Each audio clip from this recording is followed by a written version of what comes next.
Now listen, you who say, now this is where I think we're kind of transitioning. We've already been doing this, I think, in chapter 4. But now I think we're really kind of transitioning away from the you that he's talking to being his actual audience and kind of becoming now more of like a general, this is what the wealthy Jewish elite who are still living in the land at that time were doing. I think. It seems like it to me. Now listen, you who say, today or tomorrow we will go to this or that city, spend a year there, carry on our business and make money. Why, you do not even know what will happen tomorrow. What is your life? I love this passage. This is a very famous passage, and I love this passage. You are mist that appears for a little while and then vanishes. That's all you are. That's all any of us are. Whatever worth we get beyond that is worth that God gives us. Instead, you ought to say, if it's the Lord's will, we will live and do this or that. As it is, you boast and brag, and all such boasting is evil. Anyone then who knows the good he ought to do and doesn't do it, sins. That's another kind of sin. That's what we call the sin of omission. The sin of not doing what we know we ought to do. If you remember, we read one of the prophetic books of the Old Testament, the shortest one actually, the shortest book in the Old Testament, was all about this. Obadiah comes along and he condemns the Edomites, the rival nation to Israel, the nation that came out of Esau, Jacob's brother. Of course, Jacob becoming Israel, Esau became Edom. Those nations never got along. And there came a point in time when Jerusalem was in tons of trouble. I believe this is actually referring to when Jerusalem was taken by the Babylonians, although that's questionable. It's possible he was referring to some other earlier invasion of Jerusalem. But there was a time when Jerusalem was in tons of trouble, and the Edomites just stood back and laughed. And they were glad to see it happen. They were glad to see it fall. And they went in and ransacked the city after it had already been destroyed or fallen at the hands of some other invaders. And he says, you should have helped your brother. You should not have stood back and just gloried in his misery and defeat. That's a sin of omission. Now, they end up going on and ransacking, looting the survivors, which is a sin of commission, a sin of action. But they committed a sin of omission. They knew what they should have done, but they didn't do it. And that's what it means. It's such another kind of sin, not just about doing something bad, but not doing something good that you know you ought to do. That's another thing on the scorecard. Again, we get tested all day, every day. And we got to maintain a 100% perfect rating on that test. If we ever slip up at any one point, whether we do something we shouldn't do, whether we don't do something we should do, any mistake we ever make anywhere along the way disqualifies us. We can never make that up. Not only do it's 100% or nothing. And it's an ongoing test that we are graded on every single day throughout our entire lives. And if we ever get one thing wrong, we get a 0. It's 100 or nothing. And we can't do anything to make that up. That's how difficult it is to live life under the law. And we'll get to that when we get to Paul. Now listen, you rich people. Weep and wail. Now he's, I think, now referring not to his actual audience. Because I don't think that these are rich people. There may have been some that were better off than others, but I think he has shifted the you in this letter from his actual audience of Jewish Christians living outside Jerusalem to you rich people. And I think specifically he's talking about the wealthy and the elites who controlled the system in Jerusalem and elsewhere in Israel, who were responsible for Jesus' death. We'll read about that in a moment. And who are also responsible for squeezing the poorer Jews and the Jewish Christians out of their lands and homes and money. So I don't think the you here in chapter 5 is the same as the you in chapters 1 through 3, and I think even in chapter 4 we were transitioning away from that group of yous to this group. That's how it comes across to me, at least. Now listen, you rich people. Weep and wail because of the misery that is coming upon you. Your wealth has rotted. and moths have eaten your clothes. Jesus himself said, don't store up treasures for yourself on earth, where moth and rust destroy. I don't know how much James followed Jesus around during Jesus' earthly ministry. He and their brothers didn't believe in Jesus. Maybe near the very end, James started to come around, I'm not sure.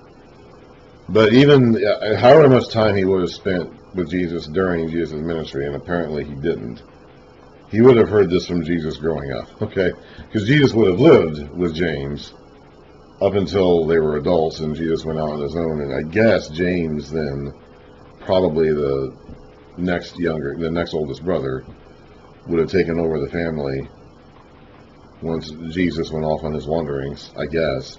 So he would have heard this a lot from Jesus growing up. So your wealth has rotted, and moths have eaten your clothes. Your gold and silver are corroded. Now, gold and silver don't actually corrode over time, which is one of the reasons why they're so valuable. Actually, the reason, and their rarity. So he's speaking apocalyptically that your judgment is due. Your judgment is coming. The things that you put your trust in are going to be gone. Their corrosion will testify against you and eat your flesh like fire. Look, wait. You have hoarded wealth in these last days. Look, the wages you failed to pay the workmen who mowed your fields are crying out against you. So they withheld. In their culture, the economy was based on day laborers, where you would hire somebody every day to do your work for that day, and at the end of the day, you would pay them. And you just did this day after day after day. Apparently, some of these guys, these rich people, were not paying these workers after a day. They were holding on to it.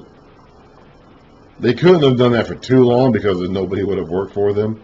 But they were stringing them along at least somewhat, probably trying to get interest on their money before they paid it out.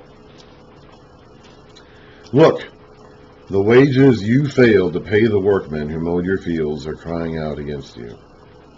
So not just the workers themselves. They've been crying out against you for years, and you haven't listened to them. Now the wages are crying out against you. The cries of the harvesters have reached the ears of the Lord Almighty. They're not reaching your ears. They are reaching. This is very much prophetic language. The prophets talk about this sort of thing all the time. You have lived on earth in luxury and self-indulgence. You have fattened yourselves in the day of slaughter. You have in the day of slaughter, as in the day of feasting. So you're fattening yourselves up, and you're going to be slaughtered and feasted on by somebody else. You have condemned and murdered innocent men who were not opposing you. So this is, I think, not referring to the Jewish Christians that were the actual recipients of this letter. I think we have shifted focus now from them to this other group of people. So this, I think, so I think what we're actually talking about here, I think this is one of those things that can yes, this is true in general, because rich people do this sort of thing. But I think here we are actually talking about a specific context in the mid-first century AD, where the Jewish elite was doing this sort of thing, and it was building up judgment, okay, like we have seen before, the prophets mentioned in the past it's happening, and that was going to manifest itself with the coming of the Lord on them in the form of the Roman army, which was going to destroy their land and their temple in just a few years. This Roman-Judeo war started in 66 AD, and this letter is probably written 10 or 12 years before that. So and when it says the Lord's coming and the judgment, that in the last day, that I think that's what he's referring to. I don't think he's talking about the end of time. He's talking about the judgment that's going to come against Israel, because these are wealthy Israelites who are doing this, and their judgment is coming up due in just a few years. So this is the last days of their era, and they're going to be facing their judgment, the coming of the Lord against them, in 15 years maybe? Not very long. Be patient then, brothers. Now he's talking to the Jewish Christians again. So he shifted from talking about those guys, or talking to them, to talking to his actual audience again. Be patient then, brothers, until the Lord's coming. Now, I don't think he's talking about the end of time. He may think that, actually. We'll read in these New Testament letters. I'm not sure exactly if they distinguished between, that coming that Jesus talked about in Matthew 24 and 25 and Luke 21 and Mark 13. That first generation of Jewish Christians, I think, may have legitimately thought that when he came in judgment on Jerusalem, that was going to be the end of the world. That was the end of their world. At the time he gave that prediction to them, that would have been, in their minds, the end of the world. And it could have been that for some time thereafter, the Jewish Christians in particular still had that mindset that when Jesus comes in judgment on Jerusalem, that will be the end of the world. And I'm not sure when they started to separate that, but I don't know if they did at first.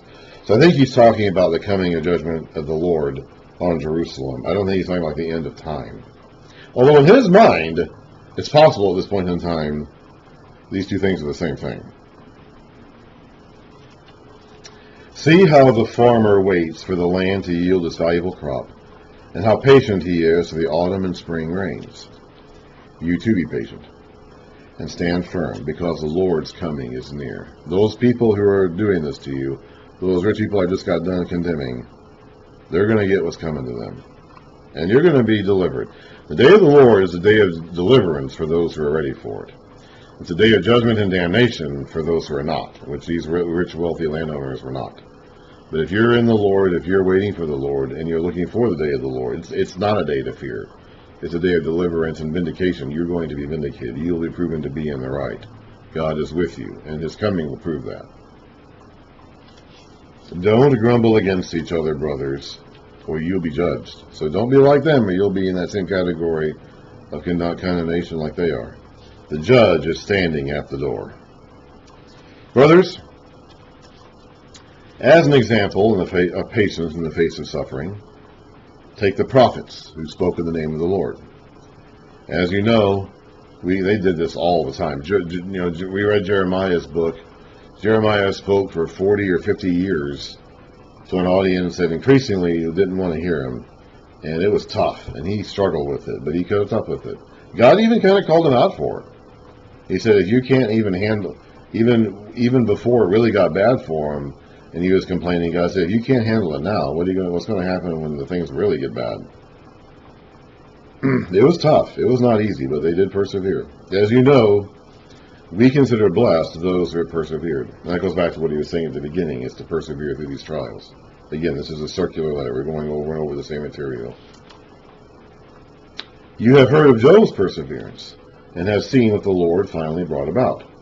The Lord is full of compassion and mercy. Above all, my brothers, do not swear, not by heaven, or by earth, or by anything. Let your yes be yes, and your no be no, or you will be condemned. This is almost word for word what Jesus said about swearing in the next Sermon on the Mount, where he also said, just say what you need to say, and don't say anymore. Now, let's say oaths. Matthew 5:33. 33, excuse me. Again, you have heard that it was said to the people long ago, do not break your oath, but keep the oath you made to the Lord. But I tell you, do not swear at all, either by heaven, for it is God's throne, or by the earth, for it is his footstool, or by Jerusalem, for it is the city of the great king. And do not swear by your head, for you cannot even make one hair white or black. Simply let your yes be yes, and your no be no. Anything beyond this comes from the evil one. Just say what you need to say. You don't need to take all these crazy oaths. They were allowed to take oaths, okay? We read about, we're not talking really about genuine oaths, but it's like, be careful what you say when you say take oaths. There's really not even a need for it. Just say what you need to say, and that's it. They did take oaths back in the Old Testament. They were allowed to. They were permitted to. In fact, that's actually what the second commandment is. When it says, don't take the name of the Lord in vain, we think about like, don't curse the name of the Lord, which is true. It's part of that. But really what that means in a greater scheme context of their culture is don't take an oath in the name of the Lord and then not follow through on that oath. Now you're taking the Lord in the name of the vain. You're making his name worthless. Because one of the worst things you could do was take an oath in the name of the Lord and then not fulfill the terms of that oath. That was one of the absolute most top of the list of crimes you could commit. So, and there really isn't any. So you could take oaths. That wasn't forbidden in and of itself, but there really wasn't even any need for it. Just say yes or no. Just say what you're going to do and do it.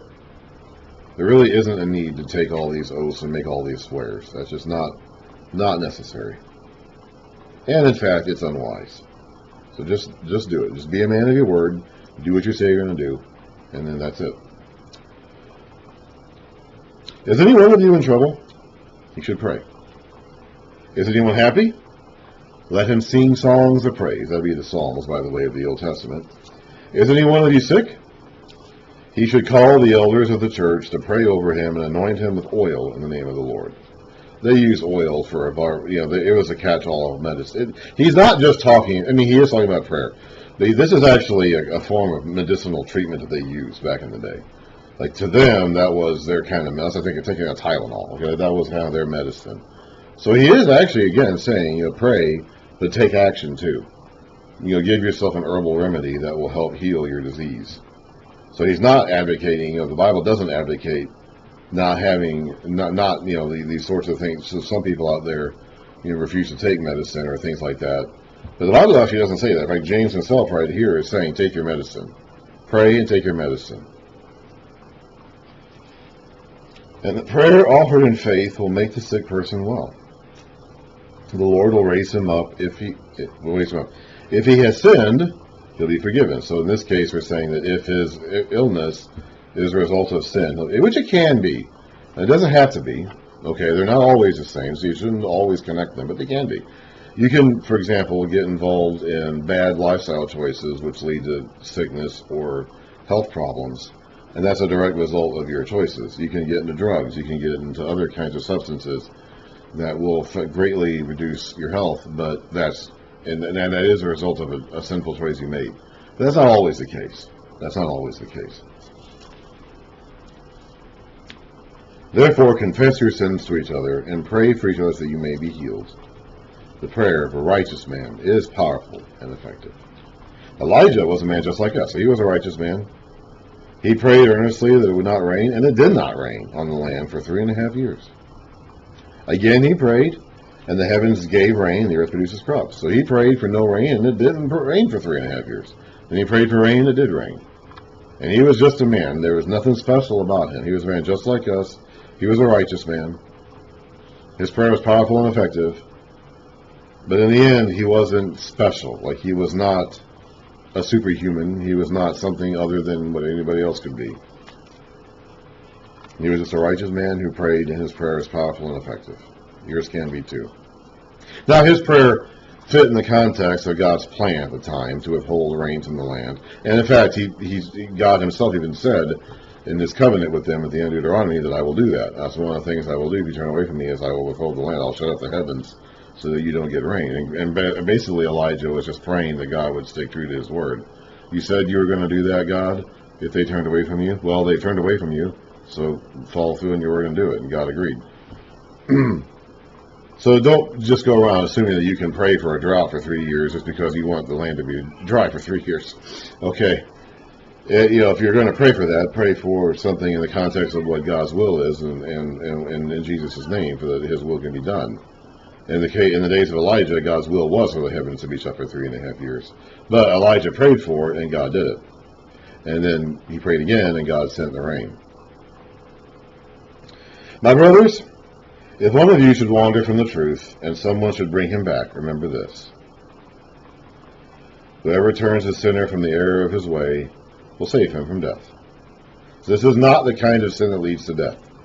Remember John saying there's a sin that leads to death? Let's actually read that, 1 John 5.